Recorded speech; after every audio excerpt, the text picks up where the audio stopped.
거듭난다는 것은 어떤 물리적이거나 생리적이거나 육체적인 것이 아닙니다. 그것은 영적으로 거듭난다는 것을 의미합니다. 6절에 보면 육으로 난 것은 육이요 영으로 난 것은 영이다 라고 해서 육과 영을 분리시키고 또 그 기원을 달리하는 것을 볼 수가 있습니다. 우리가 이 땅의 삶을 살 때 영육 간에 삽니다. 영육 간에 살기 때문에 우리가 지상에 생명이 있다라고 하는 것입니다. 그러나 분명히 영과 영은 그 기원을 달리합니다. 육체는 우리가 부모로부터 받는 것입니다. 그러므로 생리적으로 태어나는 것입니다. 그러나 영혼은 하나님께서 모태에서 우리 육체가 지어지는 순간 하나님께서 지어서 주시는 것입니다.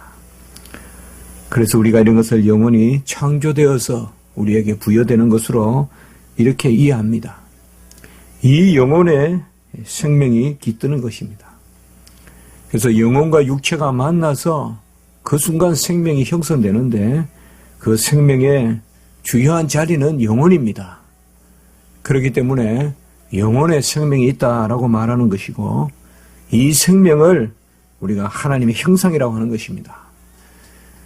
그래서 엄밀히 말하면 영혼에 하나님의 형상이 있고 그 영혼에 육체가 함께함으로 우리 생명이 조성되기 때문에 영혼과 육체에 하나님의 형상이 있다. 전인적으로 하나님의 형상이 있다라고 이야기하는 것입니다. 그래서 혹자는 하나님의 형상이 영혼에 있다라고 하는 것도 틀린 것이 아닌 것이 바로 영혼이 육체와 함께함으로 영혼은 육체와 함께하지 않으면서 이 지상에 우리의 생명을 이루지 않기 때문에 최초로 우리가 형성될 때 모태에서 형성될 때 우리는 시작은 있으나 끝이 없잖아요. 시작은 다 모태에서 조성될 때 시작이 있는데 그때 영혼과 육체가 우리 안에 함께 형성되는 것이죠. 내 영혼이 따로 있고 내 육체가 따로 시작되는 것이 아니라 영혼과 육체가 함께 시작되는 그때 영혼의 자리를 가지고 있는 그 생명이 육체와 함께 존재하게 되므로 우리는 생명이 영혼과 육체 가운데 있다라고 이렇게 말씀하는 것입니다. 그러므로 육이라 말하면 우리가 육체라고 할 수 있고 영이라 말하면 어떻게 보면 전인적이다, 전체적이다라고 말해서 무방한 것입니다. 이런 사람에게는 하나님으로부터 알만한 것이 다 주어져 있습니다. 왜냐하면 영혼 가운데 하나님은 여전히 자신의 어떠함을 알만한 것을 주시기 때문에 그렇습니다. 그러나 우리 인류는 이 육체가 타락해서 이 영혼의 타락과 함께 일어났기 때문에 그 영육 간의 타락이 전적인 타락이 또 일어났기 때문에 이제는 하나님을 알만한 지식을 우상과 미신 숭배로 바꾸어 버리는 것입니다. 그래야 하기 때문에 우리의 삶이 기본적으로 영적인 삶이 되지 못하고 육체적인 삶이 되는 것, 이것이 바로 타락한 인류의 모습입니다. 타락한 인류는 육체의 타락만 있는 것이 아니라 영혼의 타락이 있기 때문에 항상 육으로 난 것을 숨기고 육으로 난 것을 중심으로 삼습니다. 그렇기 때문에 영으로 난 것을 분별하지 못합니다. 이것이 바로 육체의 타락 혹은 전인적 타락, 그리하여 우리가 영혼의 타락이라고 할 수 있는 바로 타락한 인류의 모습입니다. 그래서 우리는 무엇을 중심으로 사느냐, 이것이 바로 거듭난 것의 의미입니다. 영을 중심으로 산다 그러면 영으로 난 것이요, 육을 중심으로 산다 그러면 육으로 난 것입니다. 우리는 영육 간에 조성되어 영혼의 중심성을 가지고 살도록 그렇게 조성을 했는데 하나님께서 타락으로 말미암아 육체의 그런 소욕이 이제 영혼의 소욕을 지배하게 되는 것입니다. 오늘 6절의 말씀에 보면 육으로 난 것은 육이요 영으로 난 것은 영이다라고 이렇게 말하는 것은 바로 분리를 의미하는 것이 아니라 전체적인 회복을 거듭남으로 이해하는 것입니다. 그 영으로 난 것이다. 바로 영으로 난다라는 것은 7절에 보면 거듭나야 하겠다라는 그 말은 바로 영과 육 가운데서 영 중심의 삶으로 다시금 회복시키겠다는 것입니다. 그것이 바로 거듭난다는 것입니다. 없던 것이 다시 나는 것이 아닙니다. 본래 영혼이 있습니다, 우리 안에. 그리고 육체가 있습니다. 그 가운데 이제 영육 간의 삶을 사는데 그래서 평안하지 않습니다. 거듭났다고 해서 이제 우리가 보이지 않는 삶을 살거나 거듭났다고 해서 어떤 벽을 통과하고 다니거나 그렇게 하지 않습니다. 똑같습니다. 여전히 영육간으로 삽니다. 그러나 중심이 이제는 영으로 변화되는 삶. 그런데 그 영으로 변화되는 삶은 바로 거듭난 영. 하나님이 우리에게 본래적으로 인치시는 영. 그것이 바로 뭐예요? 성령의 역사다 이 말이에요.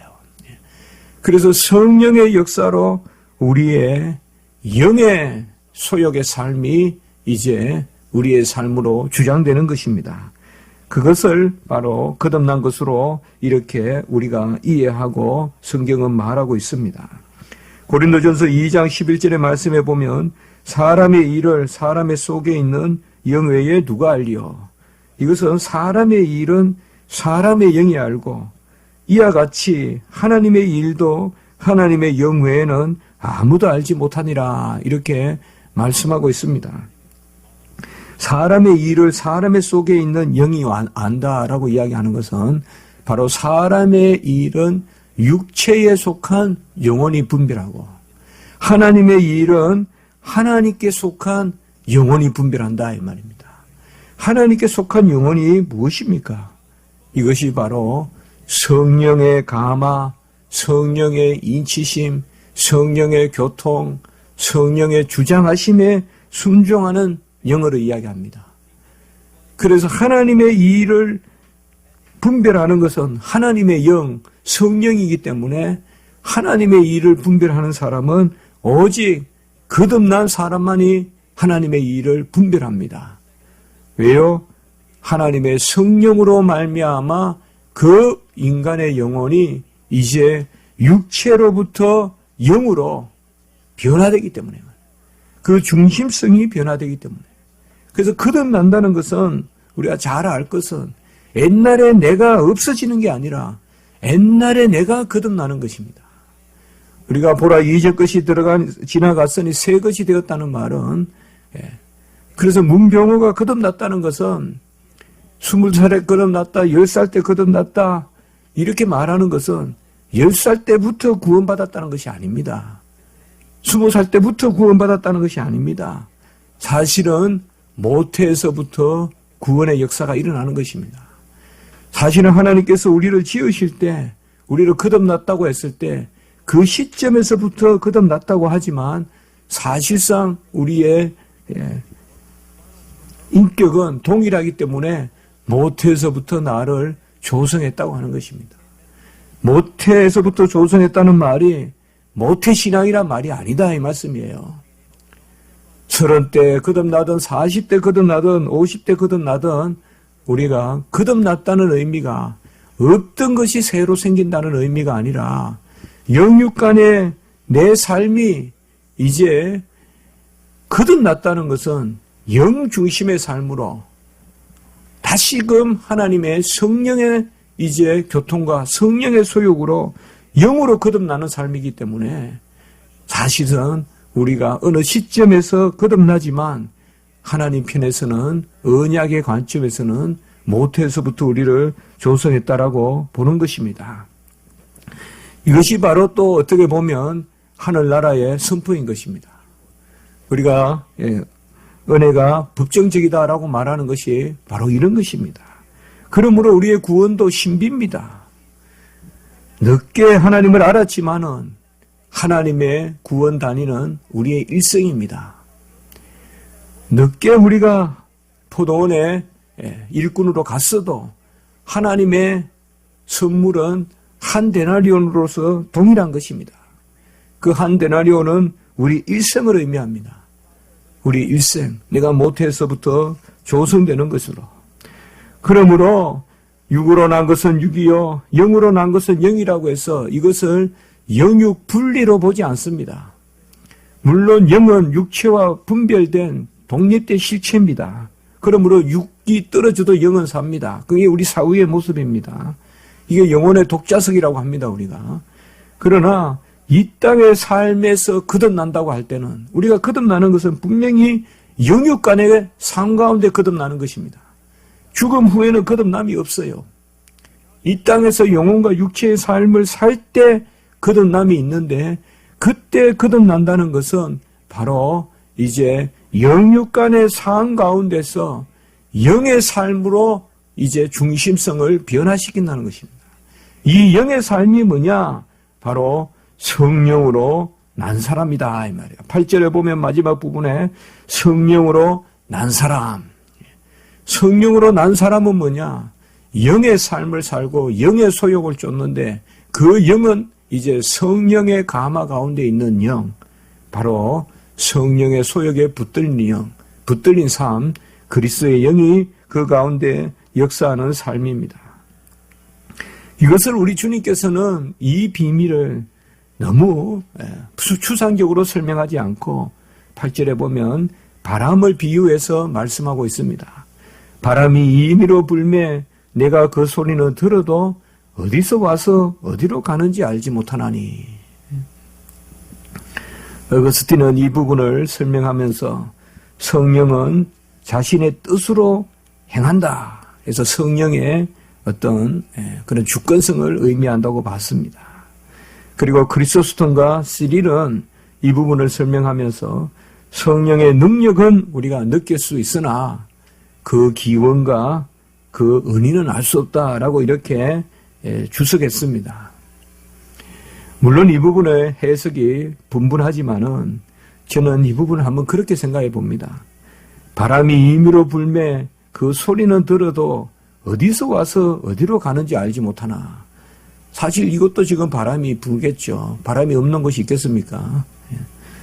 풍속이 다르겠지만은 바람은 어디 곳이나 공기의 흐름을 우리가 바람으로 본다면 그 바람이라는 것은 있는데요. 그 바람을 우리가 느껴서 알지만 어디서 와서 어디로 가는지 알지 못한다. 이것은 시작도 알 수 없고 끝도 알 수 없고. 여러분들 바람이 어디서 오는지 우리가 잘 압니까? 그 은인을 따진다면 남극의 바람이 북극에서부터 불어올 수도 있는 거고 또 북극의 바람이 저 아프리카의 열대에서부터 불어 올라칠 수도 있는 거고 바람의 기원은 알 수가 없죠. 저는 이것을 우리가 요새 많이 자주 이야기하는 바로 affectus, 라틴어로 affection, 성령의 정서라고도 번역을 하죠. 이 조나단 에드워드나 존 오웬이나 이 단어를 사실 칼빈이 많이 썼거든요. 저는 그 단어를 한번 생각해 봅니다. 이 부분에서. 바로 우리 안에 어떤 변화는 있으나 그러나 도무지 기원을 알 수 없고 변화는 있으나 우리 안에서 그러나 도무지 비밀스러운 것. 물속에 햇빛이 비치는데 물의 어떤 질량이 늘어나는 것도 아니고 면적이 늘어나는 것도 아니고 물론 엄밀히 따지면 물의 변화가 있겠지만은 그게 바로 성령의 affectus, 영어로 affection, 가마 혹은 감동이라고도 번역할 수 있고 정서라고 번역하고 저 열린교회 김남주 목사님은 정동이다 이렇게도 번역합니다. 정동, 안 움직이면서도 움직이는 것 같고 움직이면서도 안 움직이는 것 같고 이 중국 말에도 있더라고요. 이 정동이란 말이. 그래서 우리 안에 와가지고 뭔가 변화는 있는데 아무 흔적도 없고 똑같은데 변화는 있고 뭐가 못이 박히면 아야 하는 이런 것은 이 정동이 아니다 이 말이에요. 못이 박힌 것은 우리가 파악이 되잖아요. 앞빈이 찔리면 앞빈이 남아있잖아요. 엑스레이가 나오잖아요. 그러나 성령은 엑스레이로 나옵니까 이게? 바람이 사진에 찍힙니까? 안 찍히잖아요. 근데 바람은 뭐예요? 나무가 움직이는 걸 보고 바람을 그리잖아요. 어떻게 바람을 그려요? 화가들이. 시에도 그런 시들이 많잖아요. 나뭇잎이 흔들리면 그게 바람이 부는 것으로 그렇게 하잖아요. 이런 게 이제 정동이거든요. 찍으면 안 보여요. 그러나 움직임은 있어요. 그래서 우리 주님은 성령으로 난 사람도 다 그러하다. 어찌 모태에 들어가서 또 나겠습니까? 이런 우문에 대해서 10절에 보면 너는 이스라엘의 선생으로서 어찌 이런 것을 알지 못하느냐. 네가 바리새인이고 또 유대인의 지도자면서도 어찌 이 거듭남의 비밀, 지난주에도 제가 말씀을 드렸지만 이것을 알지 못하느냐. 우리도 어떻게 보면 거듭났지만 거듭남의 비밀에 대해서 무감각한 시대가 아닌가. 눈에 보이는 어떤 그런 윤리적 변화, 도덕적 변화, 아니면 어떤 물적 변화, 어떤 명예적 어떤 성취, 이런 것만을 너무 기독교인들이 추구하는 것이 아니냐. 어떤 성령의 감화, 근본적인 거듭남, 이건 보이지 않고 잡히지도 않으니까 거듭남에 대한 감격, 거듭남에 대한 어떤 그런 고백이나 간증, 이런 것보다는 그이 간증하라 그러면 요새는 거듭남에 대한 간증이라기보다는 뭐예요? 살아가면서 뭘 받았다, 뭘 누렸다, 병이 나았다, 그것도 중요한 간증이지만 가장 중요한 것은 몰라요. 저도 어릴 때 교회 갔지만은 제가 제일 먼저 그때는 주로 옛날의 간증은 거듭남의 간증이 많았던 것 같아요. 제가 신학교에서도 자꾸 그런 이야기 하거든요. 칭의 설교 좀 많이 해라. 거듭남의 설교 좀 많이 해라. 너무 성화 설교만 하지 마라. 그런 말을 좀 많이 합니다. 우리가 신학교 다닐 때만 해도 너무 칭의 하지 말고 성화 좀 강조해라. 이런 말을 들었습니다. 너무 불신지옥, 예수천당 그렇게만 하지 말고 도덕적인 변화, 그리스도인의 삶을 강조해라. 그거 맞았어요, 그 당시에. 그러나 오늘날은 또 뭐예요? 너무 삶만 이야기하다 보니까, 눈에 보이는 것만 이야기하다 보니까, 잘 먹고 잘 살고, 이런 건전한 도덕적인 시민을 만들어내는 건지, 거듭난 비밀의 백성을 만들어내는 건지 알 수가 없는 그런 모습들을 볼 수가 있습니다. 성령의 역사가 바로 이러하다는 것이죠. 거듭남의 비밀이 바로 이러하다는 것이죠. 어떻게 보면 이것은 우리가 예민하게 깨닫는 고백 가운데서만 나타나는 아멘입니다. 이것은 보이지도 않고 잡히지도 않고 내가 보여줄 수도 없고 잡아보라고도 할 수 없는 것입니다. 내가 거듭났으니 내 팔을 잡아봐라. 뭐가 달라요? 똑같지요. 그러나 나는 이전에 내가 아니다 이 말이에요. 어거스틴의 그 유명한 말이 있잖아요. 그 창녀 당신은 옛날에 당신이지만 나는 옛날에 어거스틴이 아니다 이 말이에요. 창녀가 보기에 어거스틴은 똑같아요. 겉모습은 똑같아요. 뭐 어거스틴의 얼굴이 더 하루아침에 변했겠어요. 똑같지만은 당신은 그 여자는 옛날의 여자지만 나 어거스틴은 옛날의 어거스틴이 아니다. 이것이 바로 거듭남의 비밀이거든요. 11절에 보면 우리는 아는 것을 말하고 본 것을 증언하노라 라고 이렇게 합니다. 우리 성도들은 이런 고백이 있어야 됩니다. 내가 믿고 확신한 바 이게 알고 본 것입니다. 만지고 듣고 보았다고 사도 요한이 요한일서 1장 1절에서 말했을 때 그것은 그대로 예수님을 만지고 보고 들었다는 표현도 될 수 있지만 진짜 사도 요한의 얼굴을 만졌겠어요? 만지면서 알았겠어요? 그것은 바로 뭐야? 영적인 의미도 되는 것입니다. 후에 보면 이제 사마리아 여인은 알지 못하는 것을 예배하느나 우리 주님께서는 우리는 아는 것을 예배한다. 진짜 아는 것이 뭡니까? 진짜 본 것이 뭡니까? 이것을 우리가 질문 던져봅시다. 내 눈으로 본 것만이 본 것입니까? 내 눈은 온전합니까? 진짜 아는 것이 뭡니까? 우리가 지각으로 느끼고 보고 냄새 맡고 내 지각은 믿을 만한 것입니까? 내 이성으로 판단하고 그걸 믿을 만한 것입니까? 진짜 아는 것과 본 것은 거듭난 것이요. 우리 인생에서 유일한 진리가 있고 만고불변의 진리가 있다면 그것은 거듭난 것이요. 내가 거듭나서 아는 것이 진정 아는 것입니다. 철학적인 사변으로 아는 것이 이 지상에서는 아는 것 같이 느껴질지 몰라도 진정 아는 것과 진정 본 것은 뭐예요? 거듭난 거예요. 이것이야말로 진짜 아는 것이에요. 진실로 진실로 내게 이르노니 우리는 아는 것을 말하고 본 것을 증언하노라. 물론 주관적인 그런 주관적인 그런 지각이라고도 볼 수 있지만 이것을 좀 더 객관적으로도 이야기할 수가 있어요. 이거 예수님께서 말씀하시는 거예요. 아는 것을 말하고 본 것을 증언하노라. 오늘날 월터 스토프나 플란팅카나 이런 분들이 개혁 인식론, 개혁주의 인식론이라고 해서 많이 주장을 하죠. 미국에서 칼민 대학교 출신들인데 그분들의 말이 바로 이거지요. 인류 역사상 가장 크게 속은 것이 뭐냐? 본 것을 아는 것으로 여긴다는 것이죠. 그래서 서구 지성사가 새로 쓰여져야 되는데 그것은 진짜 지식은 믿는 것이라는 거죠. 너무 서구 지성사는 보고 지각하는 것을 아는 것으로 여기는 이 전제하에 모든 서구 지성이 이루어졌는데 진정한 지식은 바로 성경에서 말하는 믿는 지식, 그것이야말로 진정한 지식이라는 것이죠.